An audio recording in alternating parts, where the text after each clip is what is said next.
Okay, so you want to own a cemetery. The pitch practically writes itself. People are always dying. The land appreciates. You sell a plot once, you never have to build anything on it, and the customer never complains.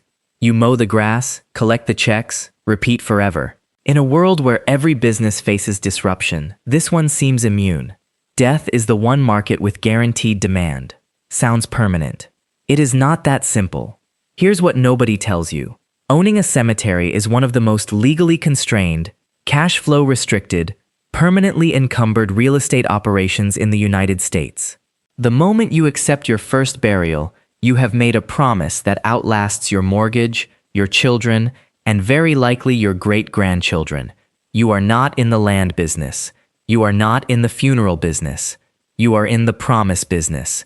And the law is going to hold you to that promise, even if the money runs out. That's what this video is about. Not whether you should buy a cemetery, not a get-rich pitch. A real look at what it costs to keep a cemetery alive, why the financial structure is quietly brilliant, and why smart operators still manage to go broke even when the business looks like it can't fail.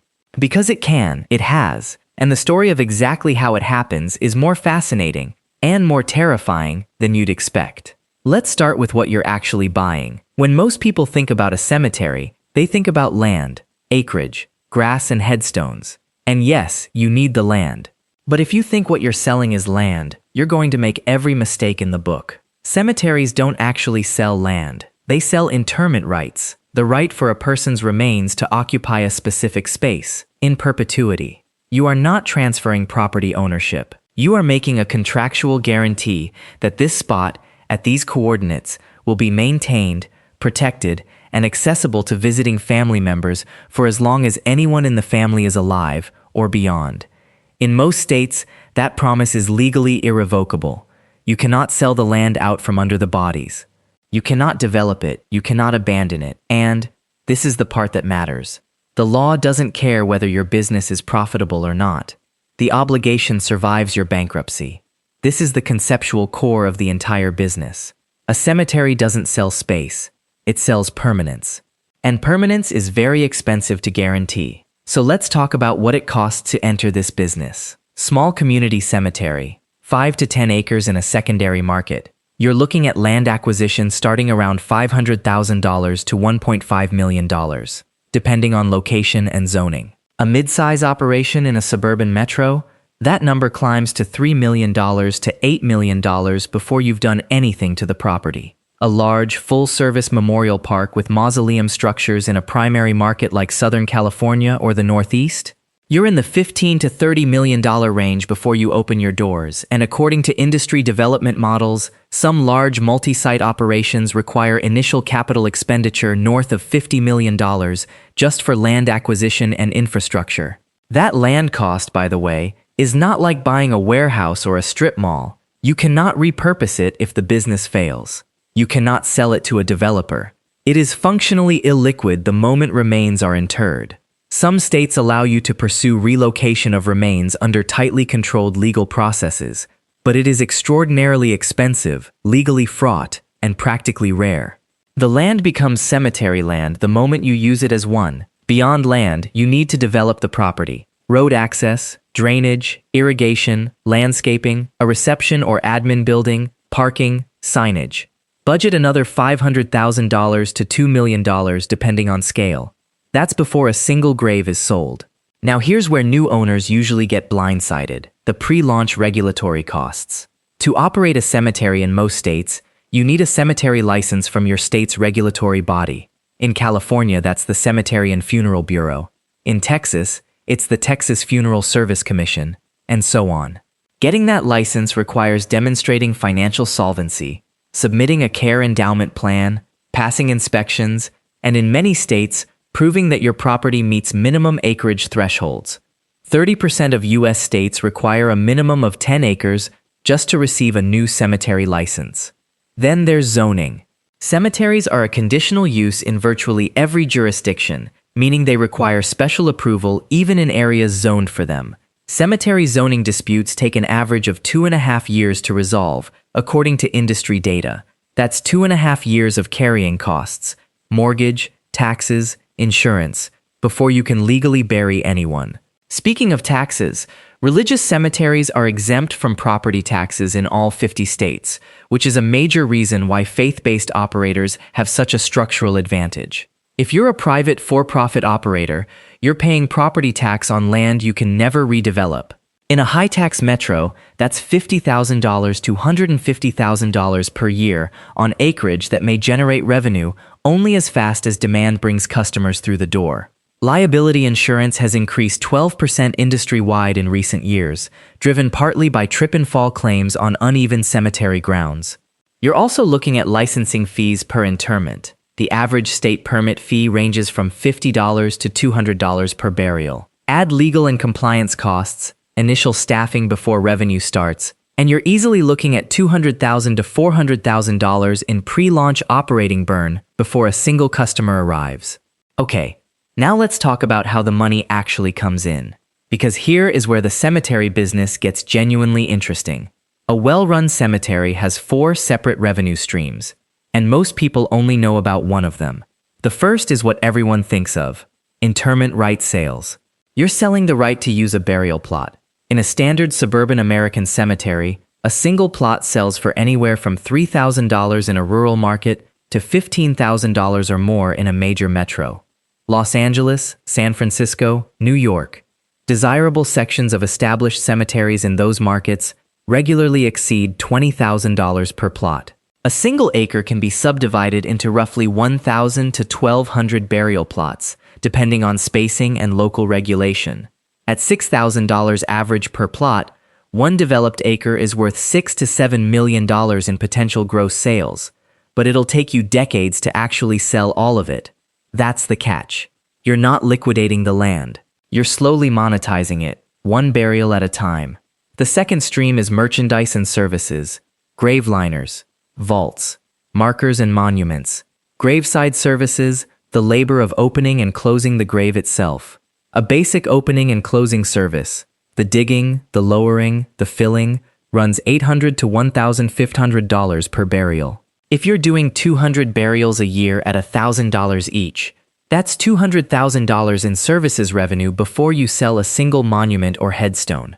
Markers and monuments carry margins of 30 to 50%. A granite upright monument that sells for $4,000 might cost the cemetery $1,800 to $2,200 to procure and install. High-volume cemeteries can generate $1 million or more annually in merchandise revenue alone. The third stream, and this is the one that makes cemetery math start to feel genuinely clever, is the perpetual care fund investment income. Here's how this works. In most states, cemetery operators are legally required to deposit a percentage of every plot sale into an irrevocable trust called the perpetual care fund, or in some states, the endowment care fund. Most states require at least 10% of plot sales revenue to go into this fund. Some states require more.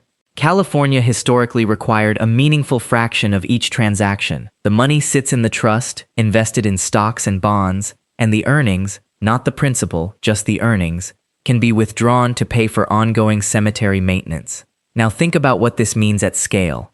Service Corporation International, the largest cemetery and funeral home operator in North America, manages approximately 500 cemeteries. Their SEC filings show that perpetual care trust investments generate meaningful recurring revenue that flows directly to the income statement as each qualifying maintenance expense is incurred. At a large, mature cemetery, the perpetual care fund can accumulate to tens of millions of dollars. A $30 million fund earning a conservative 5% annually generates $1.5 million per year in maintenance income before you sell a single new plot. That's not the business most people imagine when they think about buying a cemetery. The fourth stream is what the industry calls pre-need sales. This is the practice of selling burial plots, cemetery merchandise, and sometimes funeral services to living customers who are planning ahead. Pre-need has become an increasingly major revenue driver. In recent years, more families have begun pre-purchasing burial plots while still alive, and cemeteries have actively cultivated this by employing commissioned pre-need counselors. The value here is twofold. You collect cash now, years or decades before you need to deliver the service, and you lock in the customer at today's prices, before plot values appreciate. A well-run cemetery might have 40 to 60% of its annual revenue come from pre-need sales. That upfront cash helps cover today's operating costs while the at-need demand catches up. Now let's talk about what it costs to keep the lights on. And here is where the structural tension in this business becomes clear. Labor is your biggest recurring expense. You need grave diggers. Increasingly, machine operators running small excavators. You need groundskeepers for year-round maintenance. You need an admin and sales staff for pre-need outreach, family services, and record keeping. A small cemetery with 5 full-time employees costs $300,000 to $400,000 a year in wages and benefits. A mid-size operation with 15 to 20 staff is looking at $900,000 to $1.2 million annually in labor alone. Grounds maintenance is a fixed cost regardless of how many burials you do. Irrigation, mowing, fertilizer, tree trimming, road upkeep, drainage, these don't scale down in a slow year. A mid-size cemetery might spend $8,000 to $12,000 per month just on physical grounds maintenance, or roughly $100,000 to $140,000 annually. In drought-prone areas, water costs alone can be significant. Industry data shows cemetery irrigation can consume 1.5 million gallons of water per acre annually in dry climates. Insurance, utilities, office systems, compliance reporting, and professional services add another $150,000 to $200,000 annually for a typical operator. Put it together, a mid-sized suburban cemetery with 15 acres, 20 employees, and a mortgage on the land is probably running $1.8 million to $2.4 million in annual operating costs before debt service. That means you need to generate at least $150,000 to $200,000 in gross revenue every single month just to break even. And that revenue depends on people dying in your area, or on your sales team convincing living people to buy plots they won't use for years. The fixed cost structure is the thing that makes this business fragile. You cannot cut your maintenance staff significantly without violating your perpetual care obligations. You cannot defer groundskeeping without the cemetery visibly deteriorating, which destroys pre-need sales and generates regulatory complaints.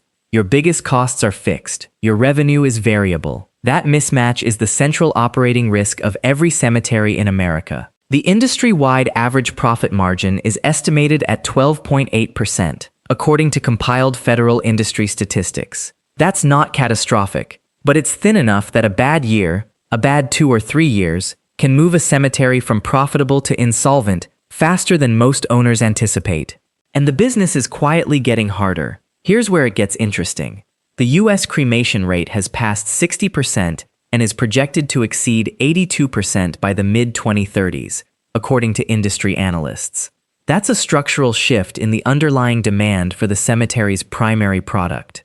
A cremation costs far less than a full burial, and while many cremated remains are still interred in cemetery niches or scattered in designated areas, the average revenue per cremation arrangement is materially lower than a traditional burial with a plot, vault, monument, and opening and closing service. Industry revenue grew at a compound annual rate of just 1.1% over the past 5 years. Per IBIS World. The total U.S. cemetery market has stabilized at roughly $6.3 billion after factoring in the shift. That's not decline, but it's also not growth. Here's the trapdoor. The perpetual care fund is simultaneously the thing that makes cemetery investing sound bulletproof and the thing that has destroyed several cemetery operators. Because here's what the fund actually is. It is locked money. The principal is irrevocable. The state controls the investment guidelines. You, as the cemetery owner, cannot access the corpus. You cannot borrow against it. You cannot use it to make payroll. You cannot use it to pay your mortgage. In a financial crisis, you are watching tens of millions of dollars sit in a trust fund that you cannot touch while your operating business hemorrhages cash. And the law has very clear ideas about what you can do with it. Most states require that perpetual care fund earnings be used only for qualifying cemetery maintenance expenses. If you try to redirect those funds, if you use endowment money to pay operating costs or personal expenses, or to prop up cash flow, you have committed a crime. A serious one that will result in license revocation, state seizure of the funds, and potentially criminal prosecution. Here's the structural trap. A cemetery owner under financial stress has a large sum of money sitting in a fund they cannot legally touch, and their operating cash flow is insufficient to cover expenses. The temptation to dip into the fund is enormous, and regulators have seen it enough times to watch closely. The average interment permit fee of $50 to $200 per burial creates ongoing regulatory contact with state agencies. Annual reports are required. Audits happen. Fund balances are tracked. The moment a cemetery starts missing filings, delaying reports, or shows signs of fund mismanagement, regulators move, and they move with real authority. They can revoke your license, seize the fund, and issue cease and desist orders that prevent you from conducting any new burials. At that point, your revenue drops to zero while your fixed costs continue, and your obligations to existing plot holders remain permanently in place. The most vivid recent example of exactly this dynamic is the story of Mount Tamalpais Cemetery in San Rafael, California. Mount Tamalpais is one of the oldest cemeteries in the Bay Area, in operation since 1879. It sits at the end of a winding road in Marin County, surrounded by the kind of landscape that makes California real estate genuinely extraordinary. For more than a century, it served the local community, including Congregation Kol Shofar, a local synagogue whose members had purchased plots there for generations. In 2022 and 2023, regulators at the California Cemetery and Funeral Bureau began receiving complaints. The grounds were deteriorating. Maintenance wasn't being done. Annual reports were delayed. When the Bureau investigated, they found something far worse than negligence. The cemetery's owner, a Vallejo-based businessman named Buck Camphausen, and his partners were accused of mismanaging the Eternal Care Fund, the California equivalent of the Perpetual Care Trust, which had grown to approximately $50 million through decades of plot sales and investment returns. The Bureau accused them of using endowment funds for personal expenditures. The Bureau issued a formal accusation. Camphausen and his partners were ordered to surrender their cemetery licenses and relinquish control of the $50 million Eternal Care Fund. The California Cemetery and Funeral Bureau placed the funds in conservatorship. And then things got stranger. Just 5 months after the license surrender, a nonprofit religious organization called Evergreen Ministries was formed, with Camphausen listed as its CEO. He then attempted to transfer the seized funds and donate the cemeteries to Evergreen Ministries, a move widely interpreted as an attempt to use religious exemption status to escape regulatory oversight. A Solano County Superior Court judge, ruling in January 2025, blocked the transfer. The funds remained in conservatorship. In March 2025, the Bureau issued cease and desist orders to all 4 cemeteries under Evergreen Ministries, once again citing financial mismanagement. As of mid-2025, Mount Tamalpais Cemetery had no operating license. It was legally described by the Bureau as abandoned. Families who had purchased plots, members of Congregation Kol Shofar, individuals who'd buried parents and spouses there over decades, were watching the cemetery deteriorate while their money sat frozen in a legal dispute with no clear resolution timeline. This is what the trapdoor looks like when it opens. A 145-year-old cemetery, $50 million in trust, and families who had paid for permanence watching their loved ones' resting places become overgrown while regulators and lawyers sorted out where the money went. So let's model this. 2 scenarios. Same mid-size cemetery, 15 acres in a suburban metro market. A mix of traditional burials and cremation interments. In a good year, you sell 220 full burial plots at an average of $16,500 each, $1.43 million in plot revenue. You conduct 180 burials with opening and closing fees averaging $1,100, another $198,000. Vault and monument merchandise generates $420,000 in revenue at a blended 40% margin, roughly $168,000 in gross profit. Preneed sales from your counseling team bring in another $280,000 in current year recognized revenue. Your perpetual care fund, which has accumulated to $8 million over the cemetery's history, generates $400,000 in qualifying maintenance income at a 5% return. Total revenue, approximately $2.3 million.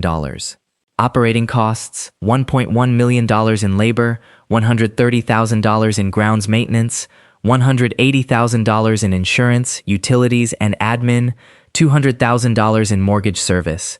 Total costs, $1.61 million. Net operating income, $690,000. Margin, approximately 30%. A good year. Now the bad year. The cremation rate in your market spikes sharply, shifting 30% of at-need customers from full burials to cremation arrangements at an average revenue of $2,200 instead of $6,500. Your plot sales fall from $220 to $145, and the average revenue per arrangement drops. Total plot and interment revenue falls to $880,000.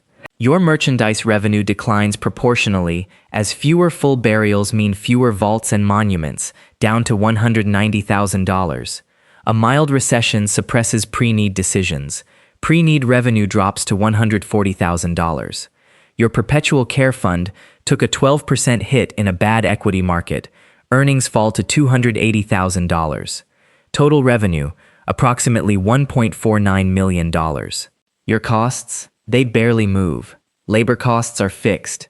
Maintenance is fixed. Insurance didn't drop. Mortgage didn't drop. Total costs? $1.54 million. Net operating income? Negative $50,000. You lost money. The difference between these 2 years, the gap between a $690,000 profit and a $50,000 loss, is $740,000. And the costs that separated them were almost entirely on the revenue side. The expenses barely changed. That's what a fixed-cost business in a variable revenue industry looks like when the demand curve shifts against you. And yet, and this is the thing worth understanding, the wealthy still buy cemeteries. Private equity has been quietly consolidating the death care industry for 30 years. Service Corporation International has grown to operate approximately 500 cemeteries and 1,900 funeral homes across North America, generating over $4 billion in annual revenue as of its most recent filings. Carriage Services, Park Lawn Corporation, InvoCare, these are publicly traded companies built on the premise that the cemetery business, managed at scale with shared infrastructure and professional sales operations, is a durable, cash-generative enterprise. Why, if the margins are thin and the regulatory risk is real? Several reasons. The land. Cemetery land in major markets has appreciated at rates that outpaced general inflation for years, according to transaction data from brokers like Bayer Cemetery Brokers, who analyzed over 4,000 transactions between 2018 and 2024. Plot prices in Southern California and the Northeast have surged dramatically, far outpacing CPI, partly because of pandemic-driven demand, partly because of genuine scarcity. You cannot zone new cemeteries easily. Urban land is finite.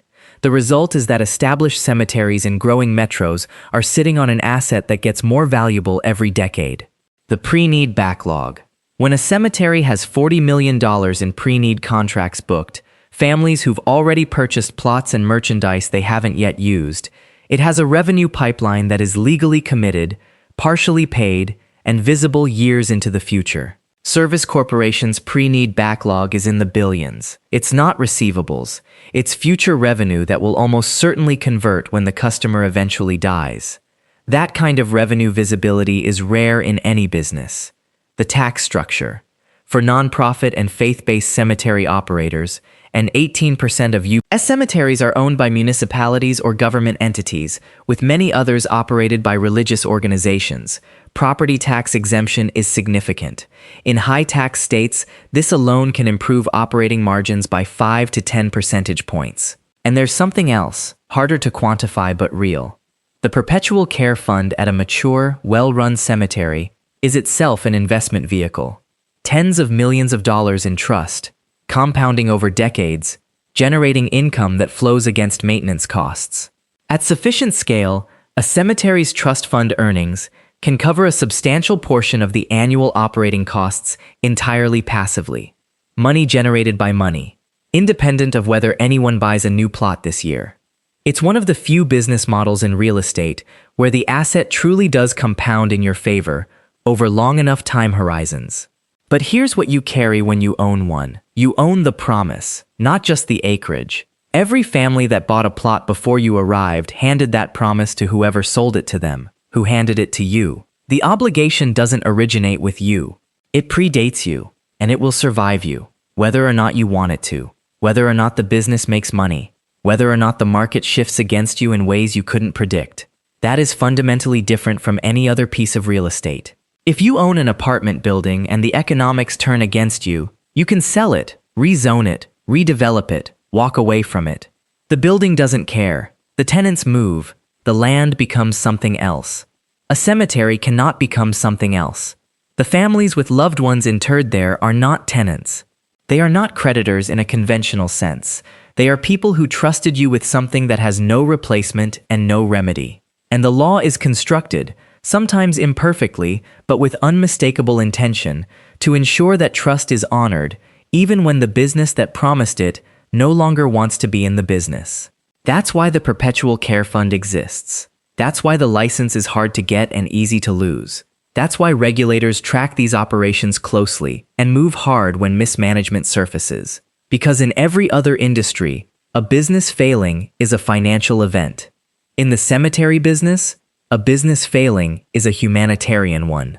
There's a reason the industry generates $6.3 billion a year, with roughly 12% margins and almost no growth. It's not a great business. It's a necessary one. And the structural cost of guaranteeing permanence is baked into every number, every regulation, and every trust fund you cannot touch. The math doesn't care about the headstones. The math cares about the promise behind them, and when the math turns against you, that promise is the last thing standing, which means it's the first thing regulators will protect. A cemetery is not a real estate investment with a long time horizon. It is a commitment with a real estate problem. Get that backwards, and you end up like Mount Tamalpais, a license revoked, a fund frozen, $50 million in a court-controlled account, and families visiting deteriorating graves where the promise still lives, even though the business that made it doesn't. The land does not lie, but the math will tell you everything the headstones won't.